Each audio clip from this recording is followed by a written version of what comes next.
Bonjour à tous, cours numéro 3 du Sefer HaMitzvot. On est en train d'apprendre les règles, comment compter les 613 commandements.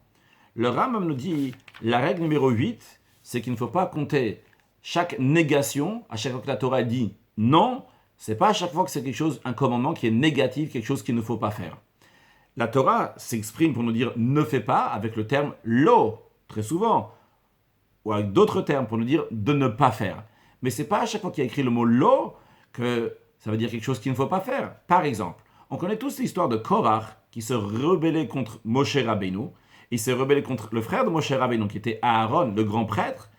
Et à la suite de ça, il a été englouti dans la terre, il a été brûlé. La Torah, elle dit après, Velo yeke Korach vechadato, que quelqu'un d'autre qui va se comporter comme Korach ne va pas être comme Korach. Le message ici n'est pas un interdit pour ne pas être comme Korach. Vrai, c'est interdit d'être comme Korach. Vrai, il y a écrit dans le Talmud qu'il ne faut pas faire de machloket, de désaccord, de dispute, comme l'a fait Korach. Mais ce n'est pas un interdit parmi les 613 commandements de la Torah. Lorsque la Torah dit « Velo yeke Korach », il ne va pas être comme Korach. Cela veut dire que si quelqu'un va se comporter comme lui, eh bien, ça ne va pas lui arriver la même chose qui est arrivée à Korach. Il ne va pas être englouti dans la terre, il ne va pas être brûlé. Donc, ce n'est pas à chaque fois que la Torah elle dit une shlila, une négation, un lo en hébreu qui dit non, eh bien, que c'est une négation parmi les 613 commandements.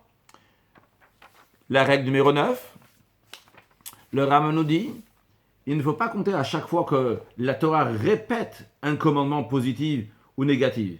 Il faut se fonder sur la nature de l'action qui est permise ou interdite. Par exemple, le Shabbat, il est mentionné 12 fois dans la Torah. Est-ce que ça veut dire qu'on va compter parmi les commandements de Shabbat 12 fois, parmi les 613 commandements, 12 fois le commandement du Shabbat? La Torah dit 7 fois qu'il ne faut pas manger du sang. Est-ce qu'on va compter dans les 613 commandements 7 commandements de ne pas manger, de ne pas boire du sang? Non, parce qu'on va se baser uniquement sur ce que la Torah nous dit. Fais le Shabbat. Très bien, c'est un commandement. Ne mange pas de sang, c'est un commandement. Puis la règle numéro 10, pour la prochaine fois, excellente journée.